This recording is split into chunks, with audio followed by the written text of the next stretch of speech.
Discover active relaxation. There is a huge difference between active relaxation and passive relaxation. When we play video games, play computer games, play cards, work in the garden, walk the dog, go into a chat room, or play chess, we are interacting with the unexpected, and our minds are responding. All of these activities increase personal creativity and intellectual motivation. They are all active pursuits. Active relaxation refreshes and restores the mind. It keeps it flexible and toned for thinking. Great thinkers have known this secret for a long time.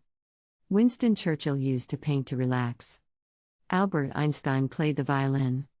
They could relax one part of the brain while stimulating another. When they returned to workday pursuits, they were fresher and sharper than ever. Most of us try to deaden the mind in order to relax. We rent mindless videos, read pulp fiction, drink, smoke, and eat until we're foggy and bloated. The problem with this form of relaxation is that it dulls our spirit and makes it hard to come back to consciousness.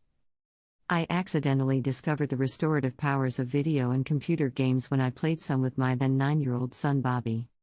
What began as a way to make him happy and spend time with him became a brain-challenging pursuit.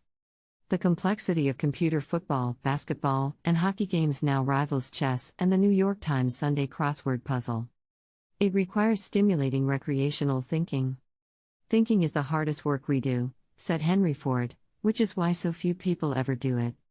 But when we find ways to link thinking to recreation, our lives get richer. We become players in the game of life and not just spectators. Thanks for watching. Please like, share, and subscribe.